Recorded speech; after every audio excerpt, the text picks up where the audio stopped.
Alright, welcome back to another Mask Momentum video, and we're back. They dropped a ban and restriction announcement the week early, just like they said they were going to do on the dev talk, and we're here to discuss it. There's a lot to discuss today, as you can see from the tabs on the top.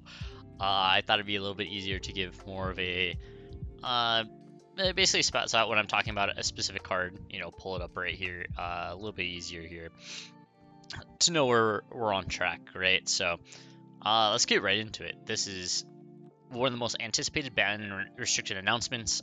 There's definitely been an incredible amount of people that were talking about needing bans in this format, like Aurora leaving too early, different dev talk coming out. Just the whole sentiment around it was like things should have changed sooner, and it needed a little bit of a shakeup.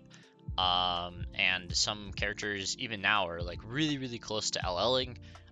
This was going to be the year where a lot of characters were going to LL, but especially because of the back-to-back RTN into Pro Quest seasons, that just so many characters have gained so much like points at the beginning of the season that even things that came out, you know, 2 sets ago, Rosetta is just like basically gone. And so we're gonna look at a couple things here. So we're gonna start with Classic Constructed, the best format in the game. In the main format, let's see. So Count Your Blessings is banned, and they go into a couple things about Count Your Blessings here. They said a lot of good things. Like, they say it's the most controversial card in Flesh and Blood history. They specifically liked this card a lot, right? They thought it was going to be kind of what the future of control decks realistically brought into the game. And they liked it from a gameplay point of view, from them testing. The problem was, I don't think, like, the mass majority of people hated playing against this card. Personally, I didn't really care. I didn't even care when it was at 9 copies. I just thought it was just another mechanic that you had to play around. A lot of, like, the decks that played Count Your Blessings, if there were like the weird decks like CYB Bravo or etc. and stuff, like those decks already sucked, and you just knew they were just like sitting there as a fatigue pile. So you just had to play a deck or play well enough with your deck to realize, like, how am I pushing damage? How am I not going to get fatigued by this, of them just having all this health and there's just no block basically their entire hand for the rest of the game? How do you get over that? And personally, I like the puzzle of it, but I can understand why people didn't like playing against it, and it was very polarizing, right? You do a whole bunch of trip damage, you know, you do like 12 trip damage throughout like 4 turns, basically, and then your opponent plays like CYB and like gains 8, right? And you spent all these turns, you know, building up this advantage using 16, 20 cards of your deck, and then they're just like, I'm just going to negate everything that you do, and people didn't like that. And it was a different way, and you can just simply see that there was a lot of combos in the deck, like Arc Flicker, that was getting over this Count Your Blessings. And you could definitely see that that was their main focal point of, like, printing the card in the first place. But they listened to the community. The community just hated playing against this card, besides, like, very, you know, some people didn't care, but, like, at an Armory level, trying to teach a new player when CYB was like 9 of, they just, like, I remember like some people would show up to the Armory and like they played against CYB like 2 rounds in a row, and they don't have a chance of playing that game, right? Like, it is a not very new player like welcoming thing at all. And even like the time restraints, right? Like, the game takes forever to play. Like, it's 45-50 minutes. You're going to time, you're running the line of time basically every single round, and you're fatiguing your opponent, which takes forever. And it does, you know, in uncapped, you know, top 8, like, I've sat for 2 hours waiting for a CYB game, and not a lot of people like that, right? And I think it's fine, but obviously the community sentiment was that it wasn't fine, and, you know, they wanted to change it. So that's going to be our CYB. And then we're going to start getting into some other stuff. So LSS always hits you with a couple of bans that are kind of predicted. Like the CYB thing, you could kind of predict that. I want to skip ahead. You know, the Scepter of Pain getting banned, kind of could expect that as well with Florian's Dominate. But this is the curveball. This is the Autumn's Touch ban that they did a very long time ago during Starvo meta. This is one of those cards that you're like, why did they specifically ban Germinate, for example? So let's look at Germinate, right? The double X, block 3, Florian specialization, creates Rune Chant embodiment of Earth tokens, repeat the process of X more, and then you gain life, right? Specifically, this Germinate band kind of goes hand in hand with the Scepter band of, I think, the Dural decks that do nothing, they've realized that people don't enjoy playing against it. Like, it is just not something that is really enjoyable. Specifically, I think Florian is like the biggest snooze deck, and the problem with Florian, it is the best snooze deck, right? It is the best mid-range deck possible in the format, and it's the reason why when Aurora left, and it had like a decent matchup against Aurora, but when Aurora and Enigma left the format, like, name the amount of decks that beat Florian, and it was not a lot. It's Azalea, it's Kato, and that's basically it. And besides, like, very, very specific other specific answers that are just, like, horrendous against the field, right? Draconic Heroes were pretty good against it, but even that matchup was, like, fine. But it just, like, demolished New, because New always wanted to go late game, always wanted to go second cycle, and you know what Florian was really, really, really good against? Going second cycle decks. And that was one of the most one-sided kind of, like, matchups there was, and that is kind of what it is. Basically, any deck that wanted to go second cycle would just get kind of... Germinate would just, like, close the door of the game, and it wasn't really something that was, like, you could play around. It was not really something that you could really interact with on a fundamental level. Germinate would just, you know, when everybody's deck was just, like, 4 blues, they just, like, Germinate from Arsenal, and they would game all the life that, you know, you send a 3 for 7, they take 7, they Germinate with 4 blues in their hand, they gain all the life back, they make a whole bunch of Rune Chants, you come out with them with, like, a pretty abysmal turn, they block, they send, like, a 2-card Felling at you with all these Rune Chants, and the game's kind of over, right? And it was really hard to, especially when Florian was online, you'd be making, like, 12 to 14 Rune Chants easy with Germinate, and it was just, like, kind of what it is. And I understand this getting banned, but I think the specific thing that a lot of people missed while reading this, I'd reiterate this a couple times, is obviously they say it's the biggest surprise on the list, but there's a card in the expansion slots that you have not seen yet, which is both an effective replacement for and a brutal combination with Germinate. Given Florian's success, we decided not to allow both cards to be legal at the same time. That really pops out to me, that Germinate is kind of like is that ban that is a curveball, but it's also a preemptive ban. They already think this deck is good. They already know that, okay, I'm banning Scepter, but people are just going to go back to Reaping Blade Florian, like the mid-range list. Okay, but the Reaping Blade list with Germinate plus this expansion slot card is still too good for the format, right? And so hitting that Germinate is actually really interesting, and I really want to know what that card in the expansion slot is. Obviously, we have to wait at least one more week for the world premiere that's going to happen this weekend, actually, on Friday and Saturday. Well, I think it's Friday, Saturday for majority of the world, but depending on, like, time zone. Which is going to be super, super cool, right? I really like the world premieres. Obviously, I wish they would just give us the cards sooner, but that's just being a little greedy. I think the whole, I get the world premiere. You get the world premiere weekend, you got the pre-release, and the set release. It's kind of really cool. Just getting a whole bunch of cards at the same time. The anticipation is there. I'm screaming for it. So that's enough about Germany, but let's look at the Scepter of Pain. Why is this card getting banned in the first place? If you have been living under a rock, you definitely did not see, Alex Ford and the AGE guys really bring the Scepter of Pain list kind of the front and center of a lot of people's minds, at least mine. 2 resources, deal 1 damage to an opposing target, create a rune chant token for each damage dealt this way. Specifically, this card is really good with Amp and Channel the Millennium Tree. That would amp 3, and then this was coming in for 4, right?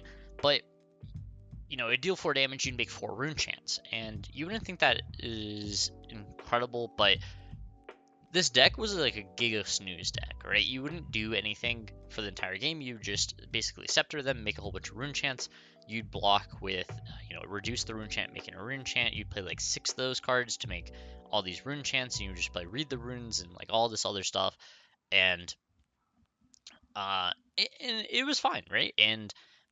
But the problem is that there's too many Florian decks that could come out of it.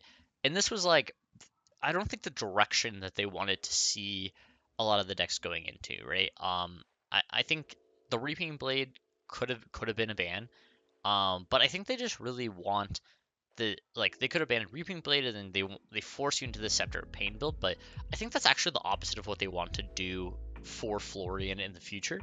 It is right there. It's gotten 500 some points in this hunted season. It's at 700, like around 700 now, and they don't want that last 300 points to go just basically to waste, right? They want to use these bans to try to hit the basically the top line of the deck. So, the deck is still going to be good. I think the Florian deck is still going to be good in the future? Yeah, I still think the deck's going to be perfectly fine. I think it's going to be, probably a top 5 deck in the future, depending on, like, the next format, and, like, the decks that come out of that. But I do think they need to hit the top line of that deck. And I think the Scepter of Pain, the Snooze build, taking that out of the game is way more healthy for the game, because now they have to, come in with Reaping Blade, and actually, spend those rune chants, spend all those resources, and actually attack you, play more of a mid-range game, instead of just sitting there and doing nothing. And then we're gonna finally get to the most spicy one. I argued with people for weeks. I ain't gonna lie. I argued with people for weeks that this card was not going to get unbanned. I said there was probably never going to be an unban of this card because of what they stated earlier.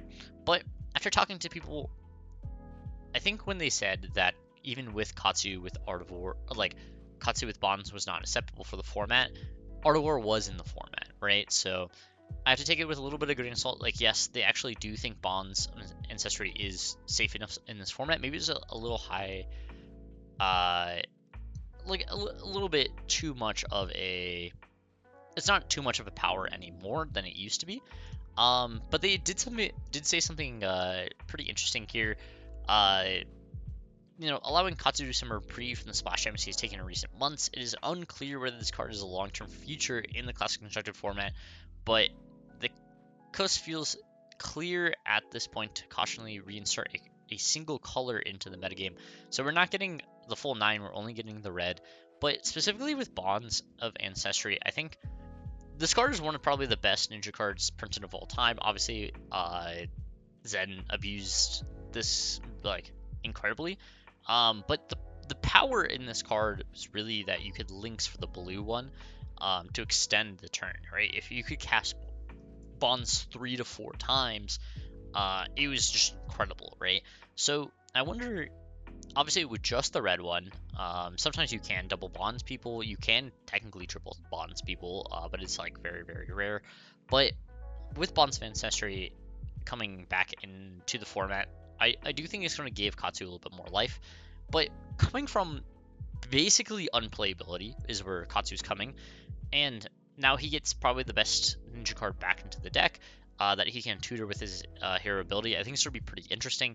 Do I think he's an S tier character by getting bonds? Probably not. I just don't think this singular card could change that much of this deck being unplayable to the best deck in the format. But I do think he gets a lot more life, and I do think it's something that if you played it at locals, it's perfectly fine. I think you can play it like in some smaller tournaments and have fun. I don't think it's going to be incredible, but this is something that, like, obviously I've played a lot of Bonds Ancestry in my life through Katsu and Zen, and I was very surprised that this card got unbanned, and I'm really happy to play with it and explore if Katsu is anywhere close to being, brought for US Nationals or anything like that. But Bonds is really fun, and I'm pretty excited to see this card come back. I would argue that if they give Katsu, they've been giving Katsu a decent amount of expansion slot spoilers, and I think if they, I think that they continue to give him more expansion slot stuff, maybe this card leaves at one point, but I think problem Katsu has is that he's such an old design that he does need even more good combo cards to make the deck even more broken. And I think if you give him all 9 bonds, that might actually be like too powerful for the format with Katsu. But I think just giving him the red bonds is perfectly fine. I'm pretty excited to see this come back. Now I'm gonna look at the classics constructed for this, this period, right? So we had Florian, 123 wins off the back of Aurora LLing middle of the season. Obviously, Enigma and Aurora, Enigma only had 1 week, and then it left at 19. But Aurora did get 118 before she left, right after 1,000 points. But then you got to really look at it, like, after Aurora left, Florian was already dominating, week 3, he was, up there with Aurora, basically after Enigma left. And then after Aurora left, he was just by far the best deck in the format, getting like 24 plus wins every single week. So it's kind of interesting to see, 123 is literally 369 points in just this one ProQuest standing. Plus, you got to think about the RTN that happened, and then him getting points in that RTN season. And it's just a lot of points at one time. I think it was 509, if I remember correctly, of just incredible amount of points in a short amount of time. Same thing with Aurora, just like Rosetta, like the good half of Rosetta leaving that soon. Poor Wizards, just so far behind of the Rune Blades in that set, just from a power level. But it is kind of apparent that maybe the Rune Blade class is very pushed. I think it is one of the classes that will always be good in the game. I think it's just one of those things from a fundamental level of the equipment is good, the cards are good, the hero abilities are usually good, and I expect when Aurora to come back, the deck to be good. I think when they come back with Aurora 2.0, I think the deck will be good as well. Runeblade's always been good. I have been a Runeblade enjoyer, so I've been kind of eating good, although I hate playing Florian and playing against Florian. I think it's the most boring deck I've ever had to play against, but I think it's fine. Then we're looking at new Azalea, Prism, Syndra, Slippy, Kano, what is this? Marionette. Oh, why did I forget this? Enigma then goes down in there. I expect people, New didn't leave. It only got 60 wins, so it didn't leave on the season. I think people really like this. I think some people were thinking that Assassin would get a couple of bans, would get a ban as well, but they didn't. But I think New's just right around the corner for leaving anyways, and I think the other Assassins are kind of fine. I really enjoyed playing Slippy over Mario, but I think both of them are pretty good. And then kind of looking at the end, Azalea, Dash-IE, and Azalea and Dash-IE and Kano are all kind of close to LLing, and I think looking at the final standings, I expect them to kind of leave towards the end of the year, unless, if this new set becomes really good for Azalea, well positioned for Azalea, and then she just kind of dominates, then that could be a problem. But I don't really expect. I think anything at the top right now will probably LL at the end of the year, unless the new cards are just that powerful. All right, let's look into a couple more things down here. We're gonna go over Blitz here. Personally, I haven't played Blitz in a long time. I've heard a lot about Blitz from a lot of my friends that still play it locally. My locals do not play Blitz anymore, but I've heard the format has been pretty bad. So I mean, they're literally making Project Blue, which also is a part of the reason I think the Blitz format is specifically not good, is that if they're making a whole format basically to correct what Blitz Commoner is right now, then obviously the format's not good, right? The format is, the Fab is designed for 40 life heroes. It's not designed for 20 life heroes. And although I will always have a welcoming heart for Blitz,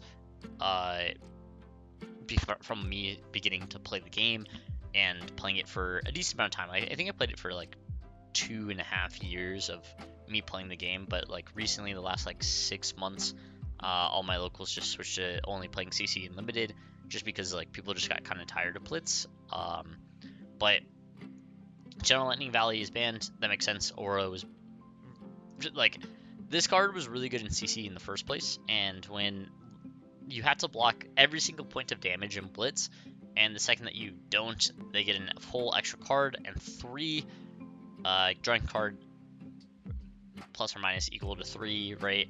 And a 20 life hero thing is just incredible, and obviously I knew Aura was just super good in that, kind of Blitz season as well.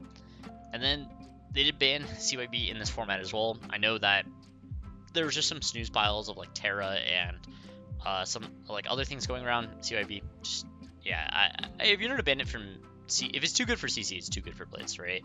And then Flickerwisp was banned. Flickerwisp, they said that they probably should have banned it in CC in the first place, and they went away and did it here. You could arc flicker people in Blitz, and they would die on turn 1, and that's obviously not good.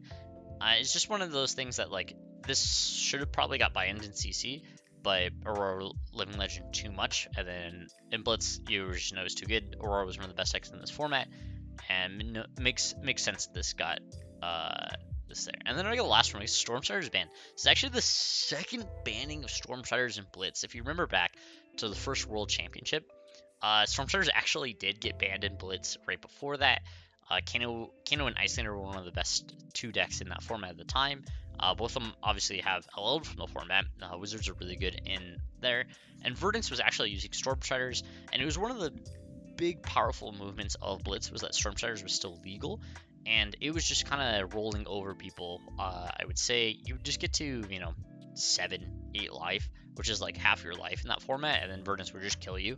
And there's really nothing you could do because you kind of have to send almost every single card when you're playing Blitz, and Stormstriders would just get over that, taking 2-3 cards out of your hand, and then if you attack at all, you just kind of die.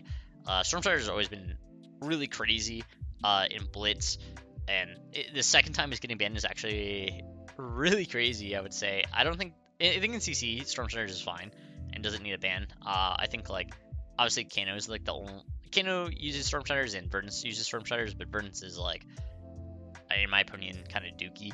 So the Kano really is the one using Stormstriders that is like pushing the agenda. And Kano's almost there. I think he's at like 840. He's probably gone maybe this year, maybe start of next year, just depends. But there's some stuff later that he might LL because in the future, but he looks pretty good in this format. Now let's go to LL. This is something that I actually have a lot of, besides Blitz, because I just didn't know. Living Legend is something that I have a lot of experience of. I actually really like playing Living Legend. I think it's one of the best formats in the game. And it was just super fun. Obviously, I've won a Battle Horde in a Living Legend with the busted Kano deck, but it's this format that I like playing just casually. Like sometimes I'll just load up a couple LL games on Talishar, and I just like will not play Talishar for fun, but like 90% of the time. But I will play LL if I do. The ban Carrion Husk kind of makes sense. Chain was so unbelievably overpowered in this format, and I think a lot of the stuff we're going to see today is a bank out of. They took a chunk out of Starvo at one point, and then they know to take a chunk out of Chain now. And I think Carrion Husk, if you're gonna print more Shadow Heroes in the future, it is a good preemptive ban. I think already it is too good from how explosive LL is. A 6-power chess piece and then trying to kill your opponent in the next 2 turns before you even take a lot of damage off of the downside of Carrion Husk is, just not really that plausible. Carrion Husk is one of the best equipment of all time, and it kind of makes sense it's getting banned. They need to hit Chain on a fundamental level, basically, to get Carrion Husk out. So, Carnot Seeds also got banned. This is actually very exciting to me personally, because I do think Starvo is always going to be probably a little too good in the format, right? So Carnot Seeds, obviously this card hasn't been legal in a long time in CC, so if you don't know what it does, Carnot Seeds, pay 1 as an instant, and you put the face down card in your arsenal on the bottom of your deck and draw a card and prevent the next 1 damage being dealt to you. basically this allowed Starvo to filter and also have 2 floating to block AB, know what you want to do with your turn ahead of the time. Oldham specifically had a, Xavier brought Oldham to that L Battle Hardened. Got second with playing just a CYB Crown of Seeds list, which allows him, you can crown, you can then CYB. It's just like allows you to 2-card like 8 people basically on defense. Also, you can crown and then block with Rampart. And then AB1. It's just incredible. It allows you to do so much. It also sifts through your deck, allows you to hit specific cards. Starvo needs to get an Earth, Lightning, and Ice card. And Crown of Seeds allowed you to, you have a redundant copy of one, and you have 2 Ice, 2 Earth. You pitch an Ice. You draw the Lightning card, and then you're set for the next turn, right? And they definitely wanted to hit him on a fundamental level, going into the future, as well as. If you have looked at, like, Florian in the list as well, Florian with Crown of Seeds is also fucked up, which we'll get down the line towards, of hitting that as well. Next thing on the agenda was Cole. Cole is busted. Okay, it's restricted. These 2 are banned, the Carrion Husk and the Crown of Seeds, but Cole is restricted. Watching Chain play Cole was just, like, the most nuts thing possible. There was just, like, not a lot of decks that could beat Cole Chain.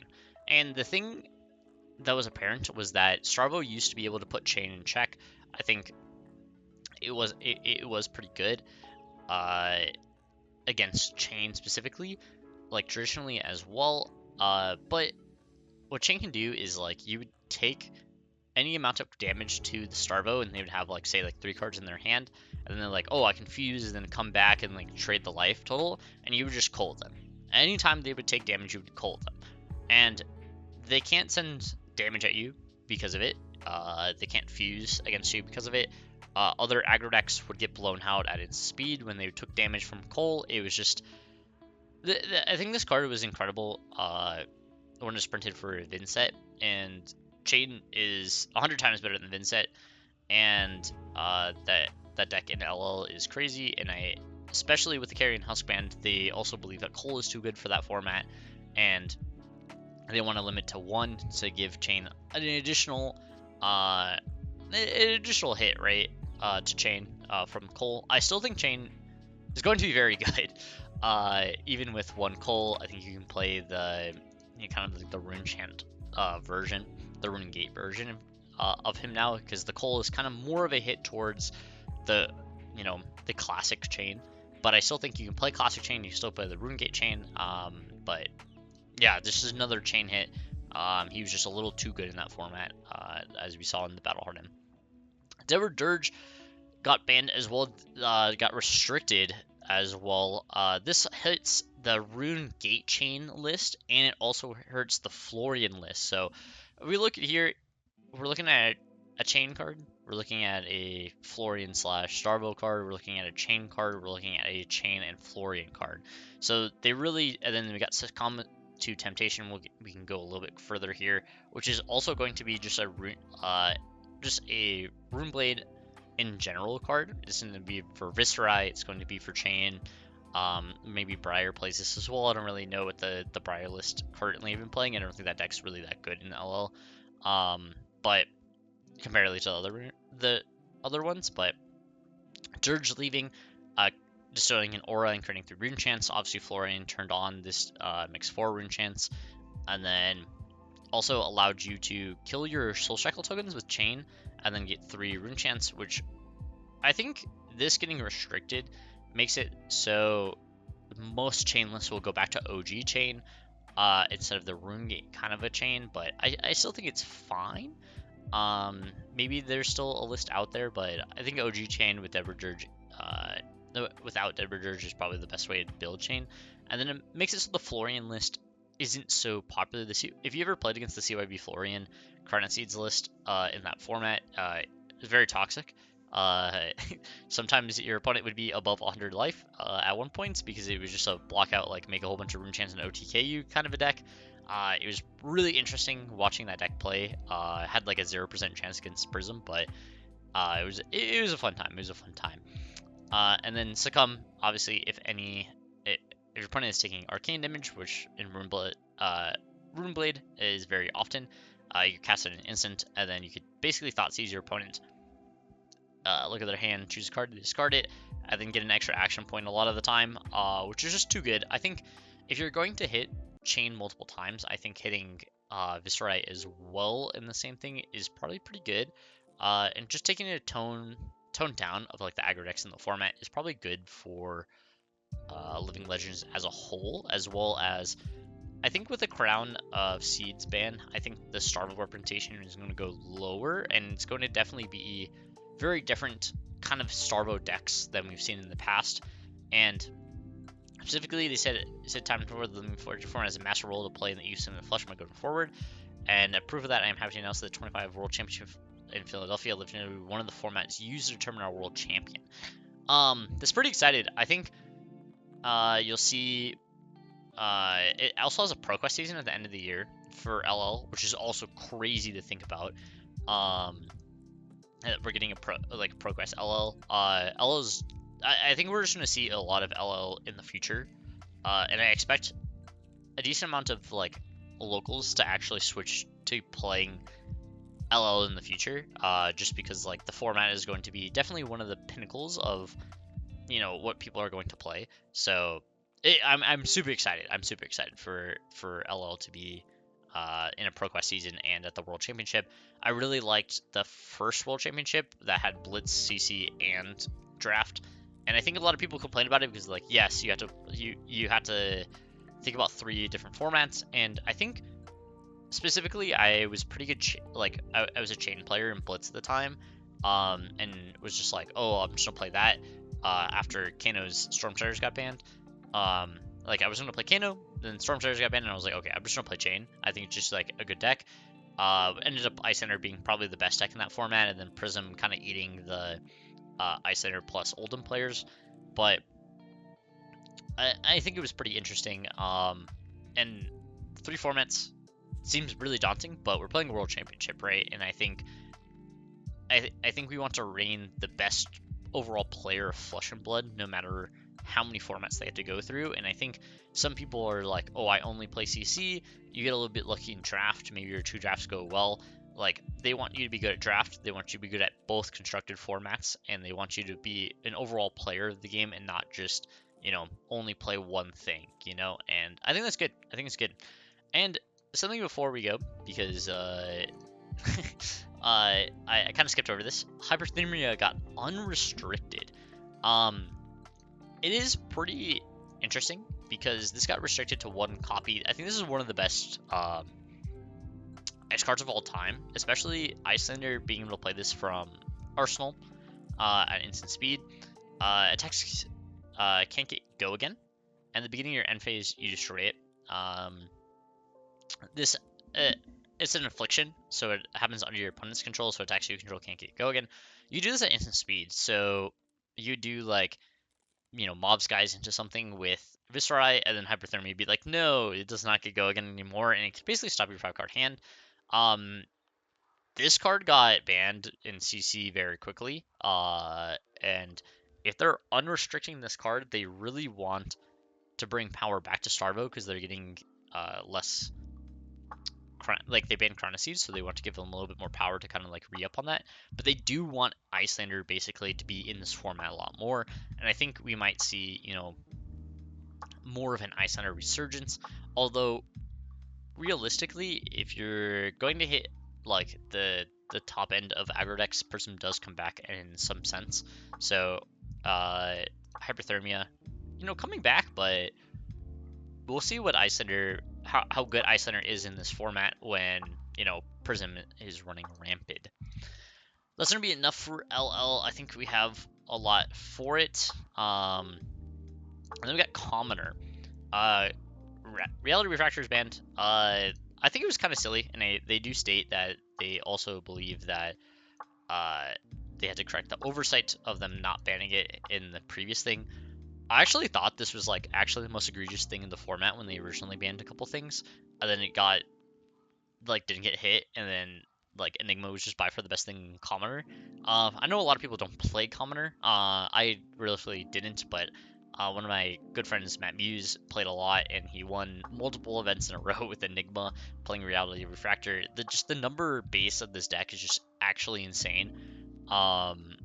Yeah, this needed to go basically when they hit all like they hit the Ira, Chain, and Icelander, and then they needed to hit this as well, just to allow other characters in Commoner to be still good, right? And good for Commoner. I think the Project Blue stuff has kind of put like a halt on what people think about Blitz and Commoner. I wonder how that's going to really impact those two formats going forward and what they kind of express what they want after that.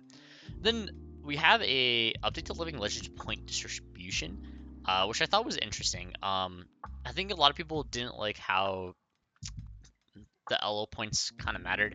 I actually like our system as a whole. Like when they get 1,000 points, they rotate out of the from CC to LL. I actually really like that aspect of it perfectly. But I think what a lot of people go back and forth on is characters LLing too fast, characters being in the format for too long. I think these are a couple problems here. Currently we have like 30 something characters in the game. Personally, I think that's just like an obscene amount of characters, right? I think like realistically like 15, 16 is like even at the high end personally for me. But we have a lot of fluff, right? And we have a lot of characters, especially this year, that are going to leave the format. And it is pretty interesting of what they're doing. Fractional living legend points will be kept track of in the gem backend to mitigate the effects of excessive rotating, and living legend points will be subject to multipliers that scale over a hero's lifespan. So, what does this mean? So, during the first year of legality, heroes earned living legend points will be halved. So the first year, they really do not want characters to be rotating that fast, and they're halving it, right? So that what does that say to me, right? So when we look back at the the Florian and the Aurora getting like that many LO points, and it would be halved, right? Like, so they are the best decks in that format, and they would be halved. But I think this allows them to be more aggressive in the banning system, and so they're like, oh, this is just way too good. We need to restrict, or we need to ban cards early. So even though their points are halved, like they can go one season with letting them kind of go rampant, and then be like, all right, we're hitting them without having fear of you know 509 points Florian gained in this season, so he would only have gained like 254, but he's at 709. But only getting half of that, he'd be at like 450, right? And 450, and then he gets these bannings is a lot different than him being at 800 and then getting the bannings, right? They don't want these characters to be rotating that fast, and I think they want like a 1.5 to 2 years for like a character to be rotating, and I think this is going to kind of clean up a lot of the old characters, but it's also going to stunt a lot of the new characters. I think we're have like 60 characters at one point. I won't lie, because of this half thing. So I'm gonna have to see what really happens. Their second year of legality, there'd be no multiplier, so it's just going to get the average amount of points that they get currently. And then in all other years of illegality, a hero earned living legend points would be multiplied by 1.5. So if it lives after that 2-year mark, so after the half and the no multiplier, they will now have 1.5 multiplier. So currently, decks like Kano, Azalea, Dash IE would have got multiplied by 1.5 and probably would have been rotated. I think this specifically is good. I think this I don't agree with. I think the things being halved, like for the first year of legality, it being halved is crazy to me, because I think when they said like 12 to 15 months being what they wanted for an average hero, I kind of agree. Like 8 to 14 months being the average for a hero, I think is perfectly fine.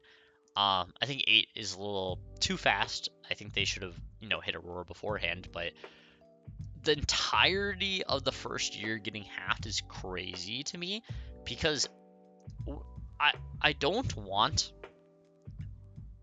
these heroes to be alive for 2 years. I think a character being alive for 2 years is not good. Like for like the rotation system, right? Like you can compare it to other rotation stuff, but I think being able to play the exact same character for like 3 years is not something that I specifically think is that good. Obviously, if your character is good, like it's going to rotate in this, right?